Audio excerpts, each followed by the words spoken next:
Kita tahu dari kitab Wahyu, Yesus itu mempelai pria. Lalu gereja atau umat Allah, yaitu Anda dan saya, kita ini mempelai wanitanya. Ini bukan bicara soal pernikahan seperti di bumi, laki-laki dan perempuan, enggak ya. Ini bukan soal gendernya, ini bicara tentang peran.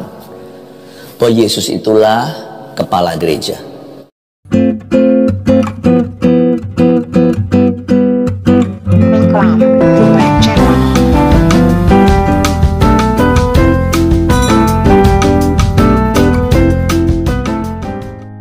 Wahyu 19 ayat 7. Marilah kita bersukacita dan bersorak-sorai dan memuliakan Dia, karena hari perkawinan anak domba telah tiba dan pengantinnya telah siap sedia.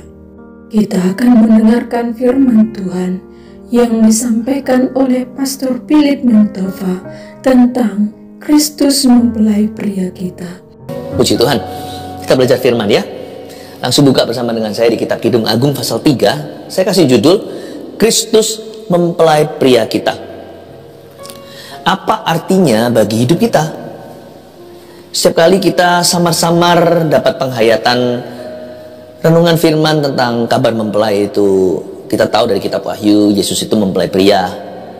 Lalu gereja atau umat Allah, yaitu Anda dan saya, kita ini mempelai wanitanya. Ini bukan bicara soal pernikahan seperti di bumi, laki-laki dan perempuan, enggak ya. Ini bukan soal gendernya, ini bicara tentang peran. Bahwa Yesus itulah kepala gereja. Yesus itu juga kepala di setiap rumah tangga yang takut akan Allah. Yesus itu suami sorgawi, maksudnya Dia itu yang bertanggung jawab atas kita. Oh, luar biasa ya. Betapa bahagianya kita ini kalau Yesus sebagai penanggung jawab hidup kita. Betapa hebatnya. Luar biasa. Coba bayangkan, if God is ultimately responsible for your life, kalau Tuhanlah yang menjadi penanggung jawab, Tuhan yang tanggung Anda, masa sih kita akan kekurangan? Saya bukan bicara soal materi, saya bicara tentang rencananya yang ajaib. Tuhan itu loh gak pernah lepas tangan.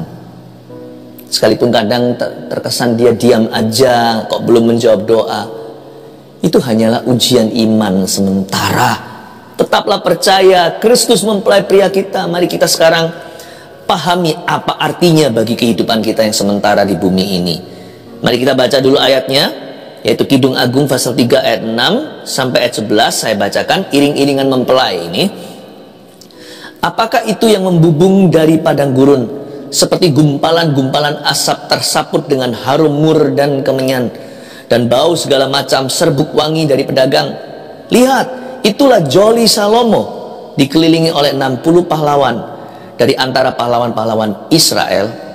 Semua membawa pedang, terlatih dalam perang, masing-masing dengan pedang pada pinggang, karena kedahsyatan malam. Raja Salomo membuat bagi dirinya suatu tandu dari kayu Libanon. Tiang-tiangnya dibuatnya dari perak, sandarannya dari emas. Tempat duduknya berwarna ungu, bagian dalamnya dihiasi dengan kayu arang. Hai putri-putri Yerusalem, putri-putri Sion, keluarlah dan tengoklah Raja Salomo dengan mahkota yang dikenakan kepadanya oleh ibunya pada hari pernikahannya, pada hari kesukaan hatinya. Kidung Agung adalah satu buku yang seringkali dihindari oleh umat Kristiani. Mengapa? Karena isinya terlalu eksplisit. Padahal sebenarnya ini bukan bicara tentang hubungan fisik. Segala sesuatu di firman itu tentang Yesus dan tentang umat Allah. Jadi ini bicara tentang hubungan yang sangat spiritual antara Tuhan dengan gerejanya. Gereja itu bukan gedungnya atau fasilitasnya.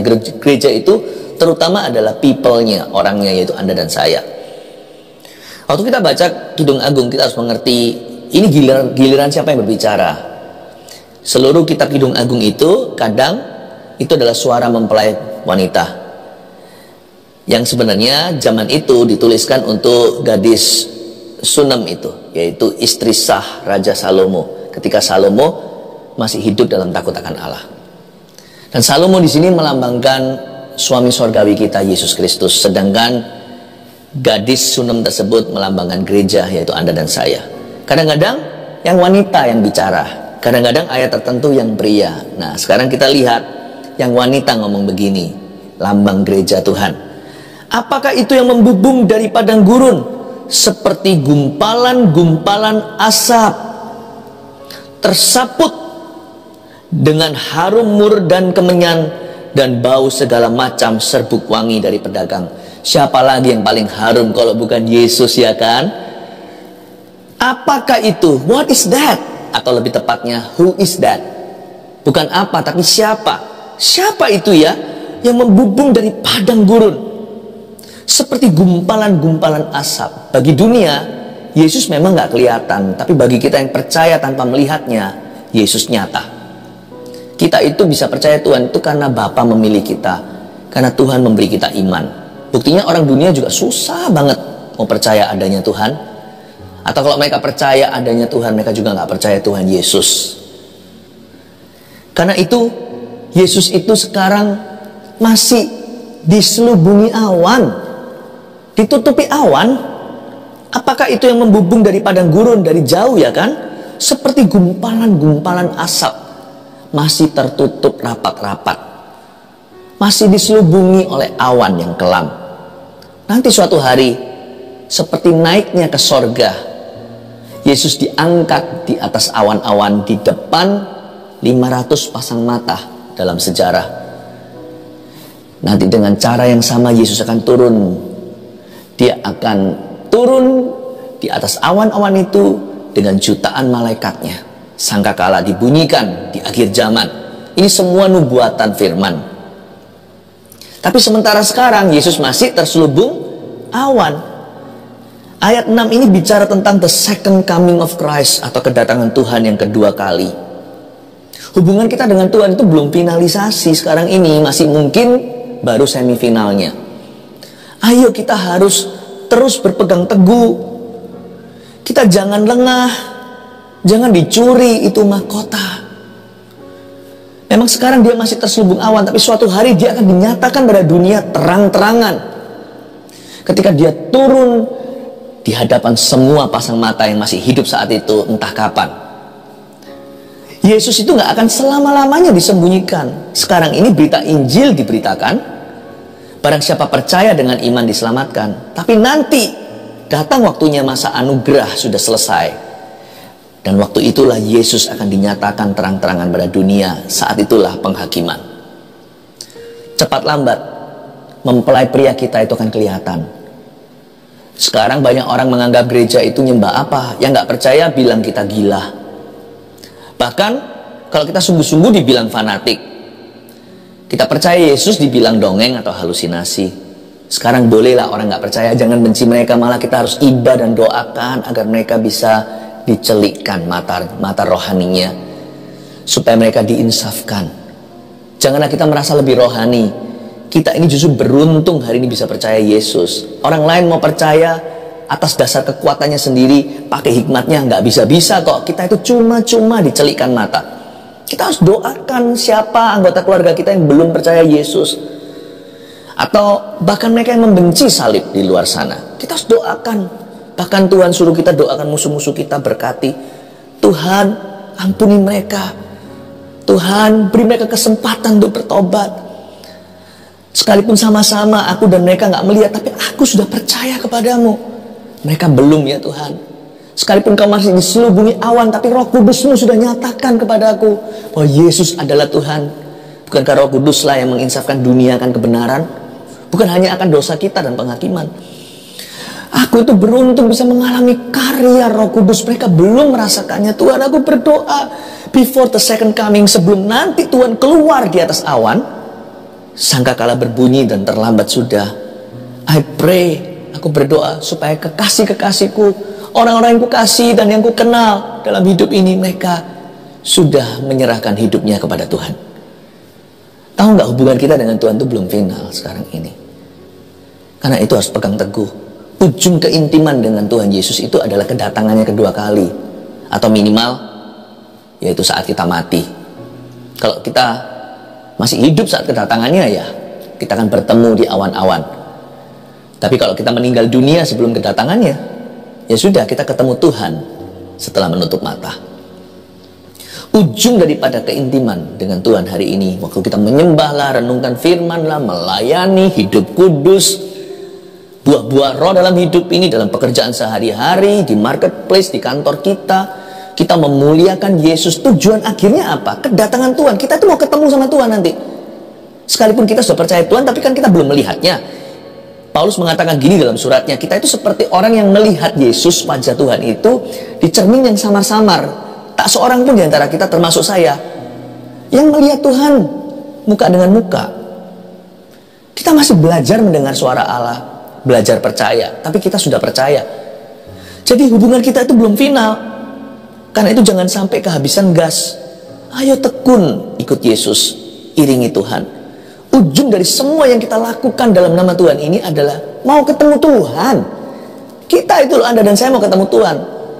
Entah dalam kehidupan, kalau dia datang besok hari atau lusa, kita kan nggak tahu kapan. Jangan coba tebak waktu dan saatnya, nanti jadi sesat. Karena Yesus sudah peringatkan, tak seorang pun tahu tanggalnya, waktunya, bulannya, tahunnya, semuanya. Kita hanya bisa berjaga-jaga dan waspada. Entah kita ketemu sama Tuhan nanti itu dalam kehidupan atau lewat kematian, kita mati dulu. Mati adalah keuntungan, karena hidup adalah Kristus. Tapi kalau hidup bukan Kristus, mati bukan keuntungan, malah kengerian dan kerugian. Ujung dari semua iman kita ini mau ketemu Tuhan di awan-awan, supaya Tuhan tidak lagi dibubung dalam gumpalan asap, tapi kita bisa mencium harum mur dan kemenyannya, bau segala macam serbuk wangi dari pedagang. Ayat 7, lihat itulah Joli Salomo, ya kan, dinyatakan dikelilingi oleh 60 pahlawan dari antara pahlawan-pahlawan Israel. The groom has finally arrived. Ini ceritanya beneran, waktu itu arak-arakan Salomo untuk meminang Shulamite woman atau gadis Sunem ini. Waktu itu Salomo kelihatan dari jauh. Waktu dia lihat, wow, itu Salomo, itu Joli Salomo, dikelilingi oleh 60 pahlawan tentara khususnya Israel. The groom has finally arrived, atau mempelai pria akhirnya tiba. The groom is finally revealed. Akhirnya semua orang tahu suaminya gadis Sunem itu siapa. Oh, itu ya kekasihmu. Semua putri-putri Sion di sekelilingnya berkata, wow, cakep ya. Nanti waktu Tuhan datang kembali, kita turut dimuliakan. Oh, ini ternyata inilah yang kau percayai selama ini ya. Sampai tabah-tabah, mengalami masalah juga tidak pernah menyerah. Orang lain berdosa, sana nggak mau kompromi. Ini ya ternyata waktu mereka melihat Yesus di awan-awan. Semua orang pada akhirnya akan mengerti mengapa kita hari ini pegang iman. Ternyata, lihat, itulah Joli Salomo dengan 60 bodyguard. Wow! Jikalau bukan dalam kehidupan ini, kita tidak berkesempatan begitu. Kita mati dulu. Semua orang waktu mati juga akhirnya, semua orang yang meninggal dunia akhirnya akan mengerti. Setiap jiwa yang memejamkan mata, baik yang percaya atau tidak, akan dapat waktu di mana semua orang akhirnya memahami kenapa Anda tekun beriman pada Tuhan.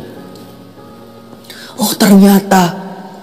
Hanya sebagian yang berkata, oh ternyata itu ikut bahagia karena turut diterima ke dalam sorganya yang baka, karena hatinya sudah milik Yesus dan namanya sudah tertulis dalam kitab anak domba Allah.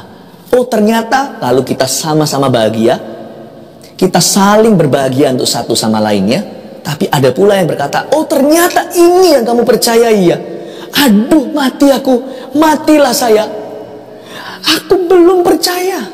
Bagi setiap orang hidup hanya sekali, lalu penghakiman, kata firman Tuhan.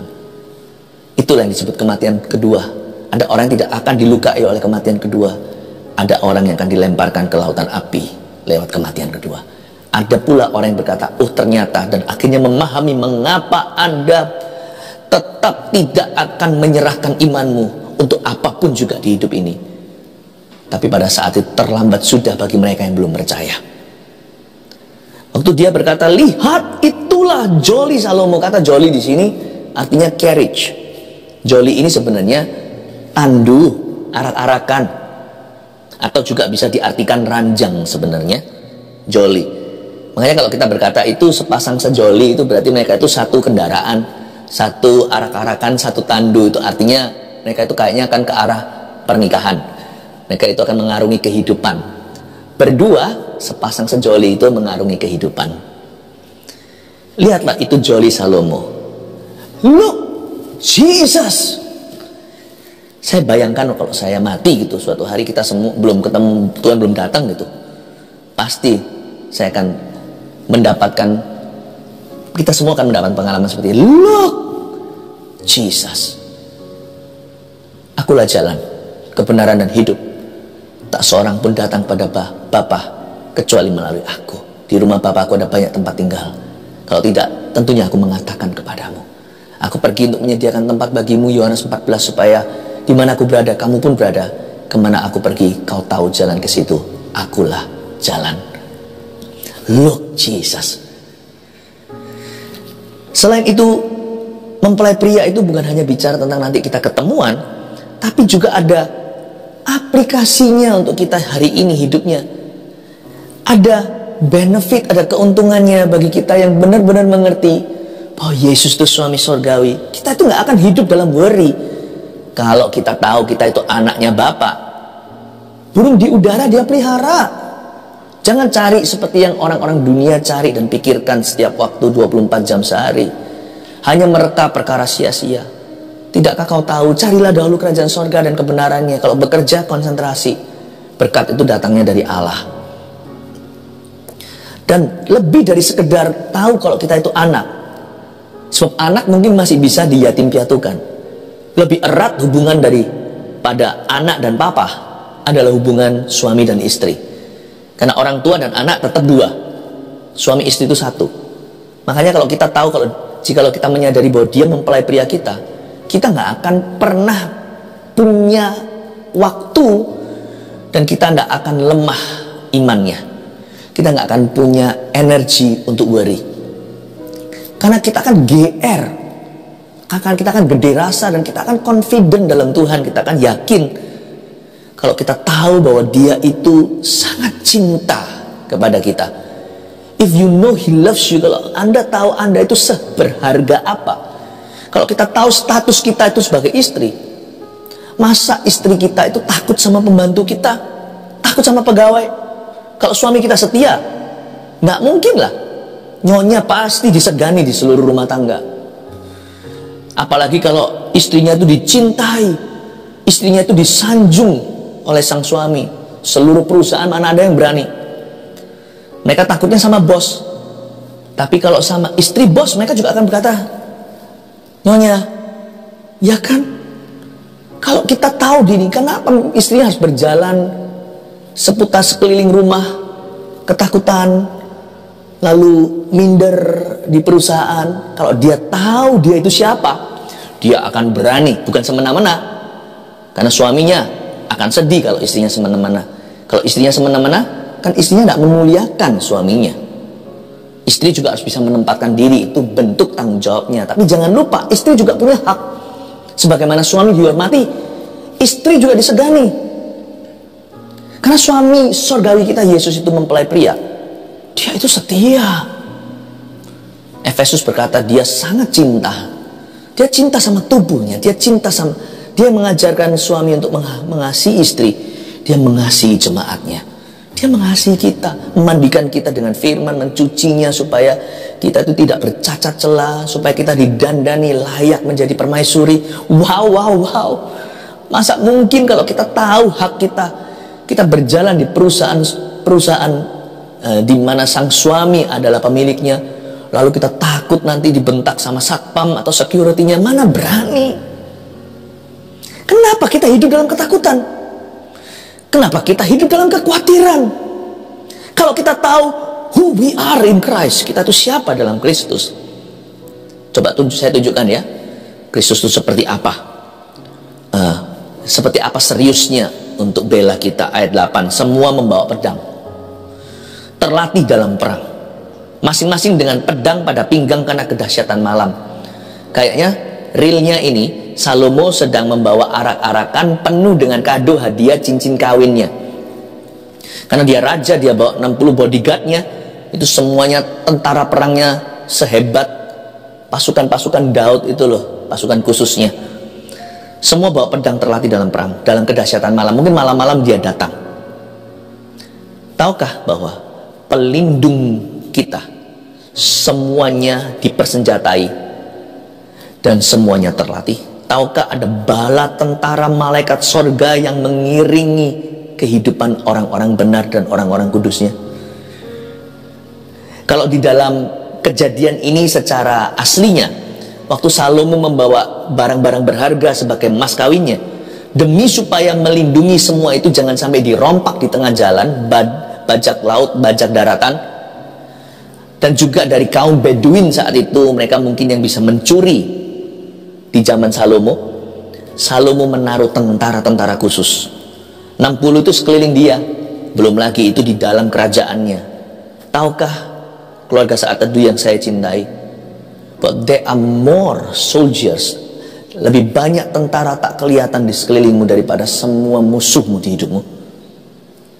Karena Tuhan itu secinta itu padamu, hai permaisurinya. Kalau saya bilang begini secara korporat, berarti gereja Tuhan, umat Allah, tapi juga individu dong. Masa mungkin kalau tubuh Kristus itu kukunya dibiarin semua dilindungi, kecuali kukunya itu bisa dicabut-cabut sama musuh? Mungkin Anda merasa Anda hanyalah kuku. Aku ini bukan mulut, aku bukan pengkhotbah. Aku mungkin cuma ujung rambut, ketombenya bahkan. Nggak mungkinlah rambut itu bisa digunduli sama musuhnya. Karena semua bagian tubuh dari permaisuri itu berharga. Demikianlah Tuhan melindungi setiap individu.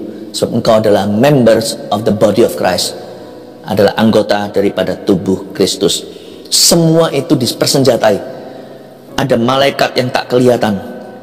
The guards of the church, pelindung gereja Tuhan itu, are all well armed and well trained. Guard apa ya? Bodyguardnya, pelindung daripada gereja Tuhan itu semuanya bukan hanya bersenjata, semuanya terlatih.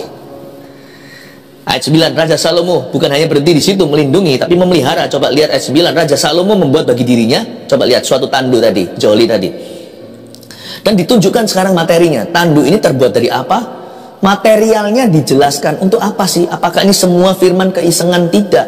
Ini menunjukkan kalau Tuhan itu pemelihara. He is our provider. Dialah Yehovah Jireh, Allah yang menyediakan. Kalau orang di dunia aja mau meminang aja, memberikan cincin kawin semampunya keluarga itu, masa mungkin Tuhan itu pelit sama hidupmu dan hidupku?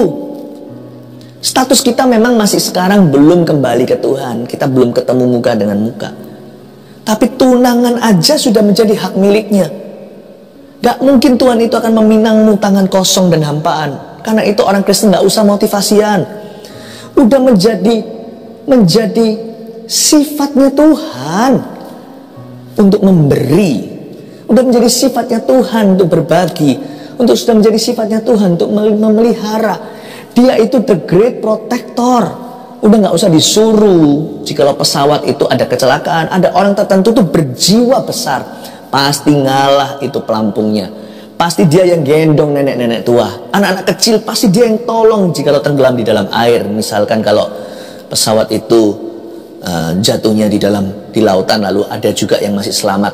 Orang itu yang heroik, pasti akan heroik saat emergency, saat darurat.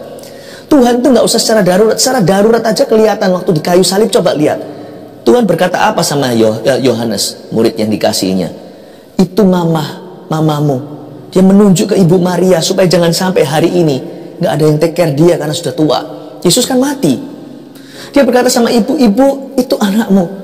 Darurat aja bisa segitu heroik, apalagi dia sekarang bertahta. Come on lah ya, masa dia lupa?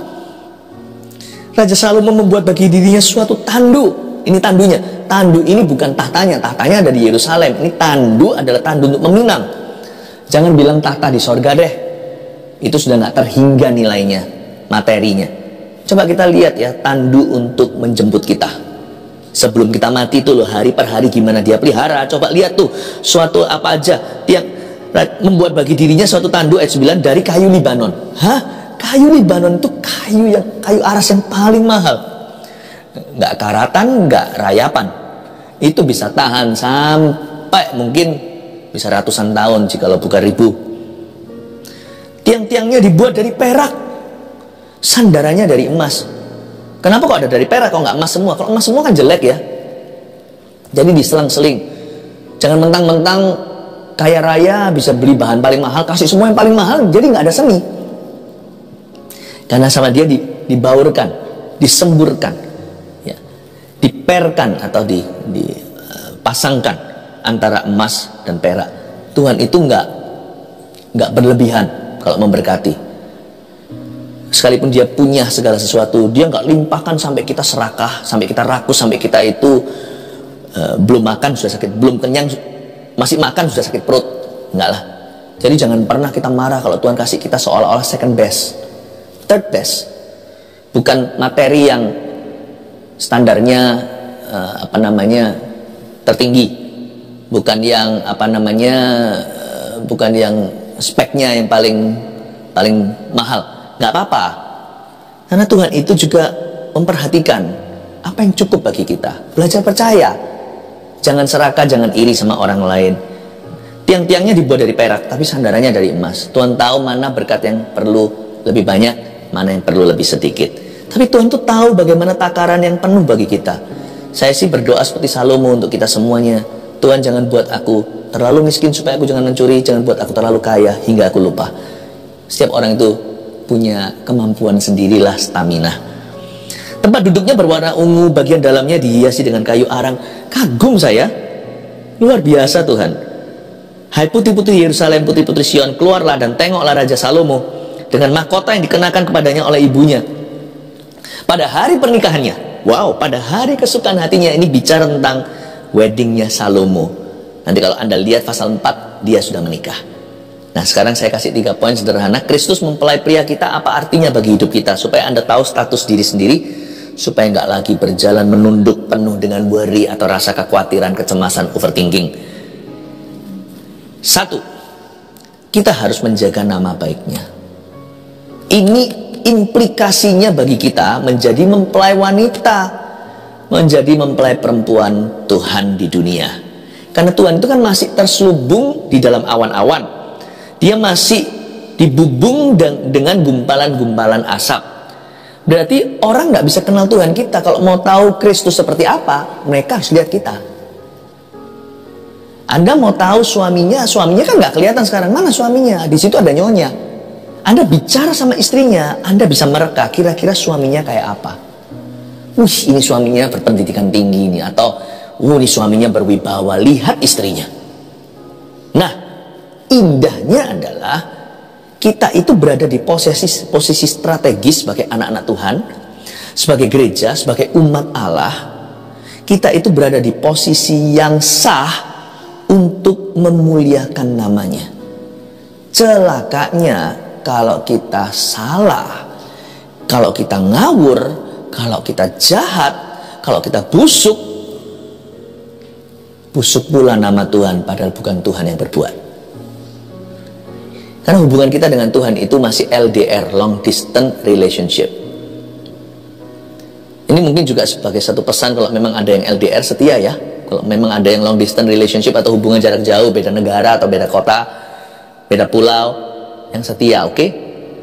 Kalau bisa setia sama Tuhan sebagai orang Kristen, anak Tuhan di dunia ini sementara, hidup di bumi, apa susahnya kalau kita hanyalah long distance secara pulau dan kota, bahkan negara. Setia itu menjadi DNA kita.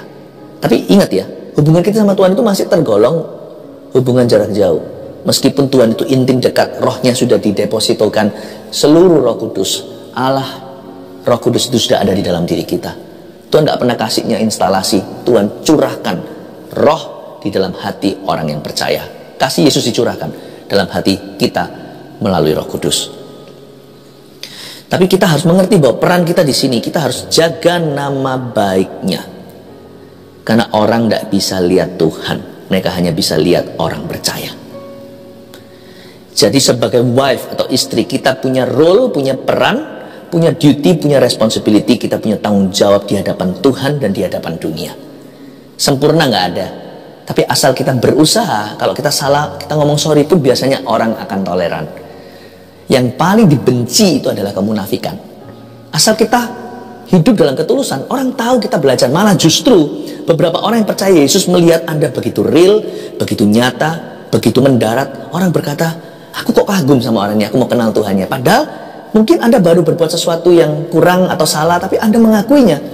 Justru mengundang kekaguman. Siapa bilang orang sempurna yang jadi saksi Kristus yang baik? Orang tulus. Orang munafik itu adalah saksi yang paling menyandung. Sehingga Tuhan disalahpahami oleh semua.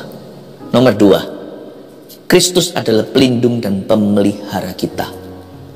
Dari situ kita tahu kan, tandunya terbuat dari apa? Kayu aras lah, emas peraknya lah, dari warna ungu, kayu arang. Anda tahu bahwa Tuhan itu serius menghiasi hidupmu. Dia the great protector, dia yang melindungimu, dia yang memeliharamu. Ketiga ini adalah pesan, ini adalah aplikasinya. Apa artinya pewahyuan ini bagi hidup kita? Kita harus loyal sampai hari kedatangannya. Minimal kalau bukan kedatangan Tuhan di awan-awan, kalau nggak sempat maka kita harus setia sampai mati. Dan di sorga itu ternyata seperti ayat 11 terakhir yang kita baca pada hari pernikahannya, pada hari kesukaan hatinya, sorga itu di kitab Wahyu digambarkan sebagai pernikahan anak domba Allah. Ketika weddingnya jadi sah, ketika kita bertemu muka dengan muka. Wow, bayangin jutaan orang kudus, entah miliaran, entah berapa, hanya Tuhan yang tahu. Kita dalam lautan manusia itu dengan daun palem dan baju yang dibasuh oleh darah, berjubah putih mulia. Kita semua akan berkata Hosana, disitulah wedding of the Lamb, pernikahan anak domba Allah. Dan di sorga juga ada mahkota yang tidak akan binasa. Hiduplah setiap hari untuk saat wisuda. Terima kasih telah mendengarkan firman hari ini. Saya percaya kita yang mendengarkan pasti terberkati oleh kebenaran firman Tuhan yang disampaikan oleh hambanya, Pastor Philip Mantova. Kristus mempelai pria kita. Apa sesungguhnya artinya bagi kita? Ada 3 hal yang menjadi kesimpulan dari renungan firman Tuhan kita pada hari ini. Yang pertama ialah menjaga nama baik-Nya. Kita harus menjaga nama baik Tuhan dengan berbuat seturut kehendak Tuhan. Yang kedua ialah Kristus adalah pelindung dan pemelihara kita. Dialah yang melindungi dan memelihara hidup kita. Yang ketiga ialah kita harus loyal sampai hari kedatangannya. Yang artinya ialah harus ada kesetiaan sampai hari kedatangannya. Puji Tuhan. Saudara yang terkasih, terima kasih telah mendengarkan firman Tuhan hari ini. Jangan lupa untuk dukung terus channel ini dengan cara subscribe, like, share, dan juga komen, agar saudara kita yang lain juga boleh terberkati. Tuhan Yesus memberkati kita.